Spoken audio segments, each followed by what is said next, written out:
Did you know that India's wedding industry is worth 10 trillion rupees? That's around 130 billion US dollars. To put that into perspective, it's more than the GDPs of countries like Morocco, Slovakia, and Sri Lanka. That's how massive the Indian wedding scene is. We all know weddings in India aren't just ceremonies, they are full-blown festivals. Think about multi-day events, choreographed dances, designer outfits, buffet counters that can feed an army, and a guest list that's longer than the constitution. It's rarely just about the couple, it's about families, neighbors, families, friends, their kids, and probably your tuition teachers too.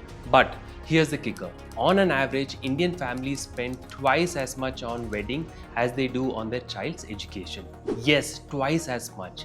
That's a trend we have seen, live through, and sometimes even help perpetuate. So, is this something we should continue to celebrate blindly? Or is it time we ask the tough question? By the way, I'm Nikhil, I'm a chartered accountant, have spent nearly 2 decades working with EY, PwC and one of India's top wealth management firms before launching my own startup. And this is FinNiki, where we simplify money, no jargon, just truth. In this video, we'll break down how Indian wedding market became so gigantic, what role liberalization, privatization and globalization reforms played, and how social media turned weddings into a grand spectacle. Let's break it down. Every year, between 8 to 10 million weddings happen in India.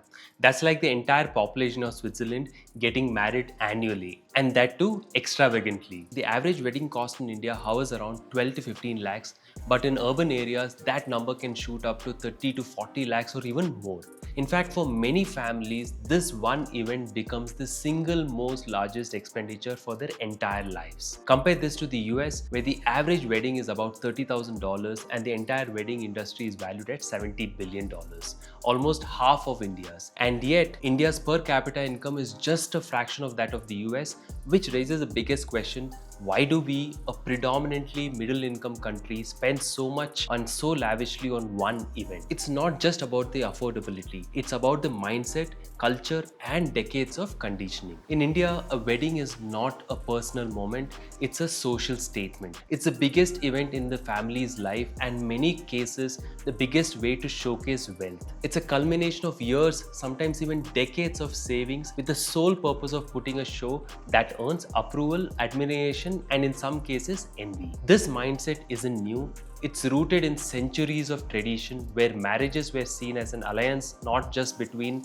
individuals but between families. The grandeur was a proof of social standing. The scale of the wedding became a direct indicator of success, honor, and how much a family valued their daughter or son. And while some of these traditions are beautiful, others come with deep financial strain, especially when they are not done out of choice but out of social pressure. In modern times, a major shift happened in the early 1990s when India liberalized its economy. With liberalization, privatization, and globalization in India came a flood of new products, foreign brands, media exposure, and of course, aspiration. Suddenly, we weren't just looking inward, we were looking out at MTV, at Hollywood, at luxury imported goods entering the market. Designer labels became household names, middle-class families started climbing into the consumer class. And naturally, weddings became the biggest event in most Indian households, became the outlet for this newfound aspiration. Weddings moved out of homes and into banquet halls. The 5-plate, home-cooked meal were replaced by 25-item buffet counters. Jewelry, once passed down through the generations, now came with designer tags and 6-digit price tags. What became a cultural expression slowly became a consumerist obsession. And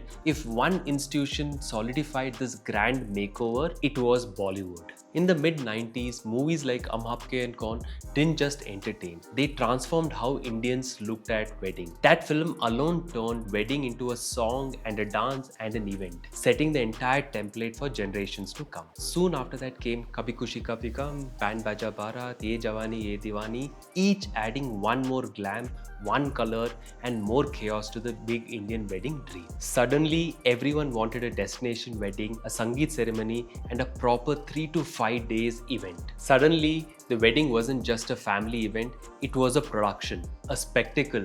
Every couple wanted their own filmy love story and a reception to match it. And guess who stepped in? Event planners, choreographers, decor specialists, social media consultants, an entire ecosystem blossomed around this demand for cinematic perfection. Till today, the pressure remains the same, but now it comes from a different place. Your phone. Instagram, Facebook, Pinterest, YouTube, they're all turned weddings into content. Brides and grooms now have a pre-wedding shoot in Udaipur, Ooty, Manali, Kujoro, hashtag couple names, drone shots of the Sangeet, underwater shots of couples and whatnot. You're not just getting married, you're creating a viral movement. And when everyone's wedding is trending online, the pressure to match up is intense. You're no longer competing with just your cousin or a neighbor. You are competing with celebrity weddings, influencer aesthetics, and thousands of curated highlight reels. In today's time, the bride and groom's attire typically costs around 15 to 20% of the total wedding budget on an average. This is between 70,000 to 3 lakhs. Catering can range from 600 to 5,000 per plate, and photography can start from 1 lakh, and there's no limit depending on the aspirations being met. These are broad estimates, and the final cost can vary significantly based on location, scale, and preference. This isn't a celebration anymore, it's performance, and we know it comes at a cost. Here's where it gets even more serious. According to some surveys, about 30 to 35% of Indian families either take loans or liquidate major savings to fund weddings. India Spends Wedding Report 2.0 highlights 60% of Indian millennials want to fund their own wedding, and of that, more than 60% go on to take some form of a loan. These are high interest, about 10 to 25% interest loans, because they are not asset backed and do not produce any sort of wealth to them. Some go as far as selling property or gold meant for future security. Rural families sometimes even mortgage land. All this for a celebration that lasts for 3 days. And let's not ignore the gender dynamic here. Even today, in 2025, a huge share of the burden falls on the bride's side. Dowry may be illegal, but the expectation still lingers in subtle, socially acceptable forms. Gift for the groom's family, jewelry, car, furniture, expensive venues. Families go on to spend 5 times more on daughter's wedding than they do on her own higher education. So let's talk numbers. The average Indian wedding today costs around 30 lakhs. And no, that does not include the rich Delhi or Mumbai families. We are talking about mid-tier venues, designer outfits, multiple function, photography, catering, and of course, the just-in-case extras. Now let's break down and understand what that 30 lakhs can actually do. You could fund an entire postgraduate degree abroad, including tuition fees, accommodation, and living expenses. Or you could do 2 full master course in India. This could also fund down payment for a decent 2 BHK flat in tier 2 city, or even buy a compact apartment outright in some towns. 30 lakhs could actually wipe out student debt for 2 people and still leave a breathing room. You could set up an emergency fund, buy health insurance, life insurance, and still have enough left to invest 10 to 15 lakhs for your future. But here's the reality. We often pour the entire 30 lakhs into a 3-day spectacle.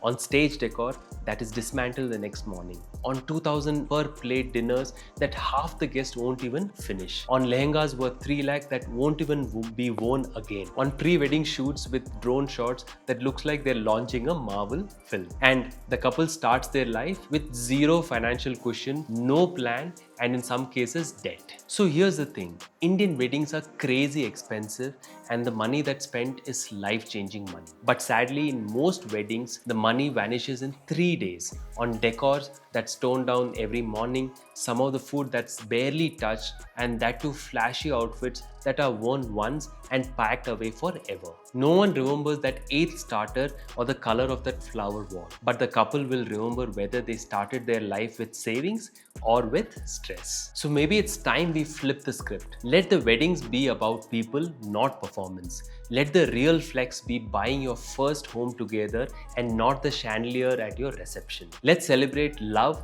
not compete with luxury. Because when the music ends and the lights go out, what stays is the foundation you have built, not the photos on Instagram. Let us know how much you would have saved for your wedding and how much you're planning to spend. That's it from me. I'm Nikhil Verghese. Share this with someone who wants a big fat wedding. I'm signing off. Stay tuned for more videos. Till then, let's make finances less tricky with FinNiki.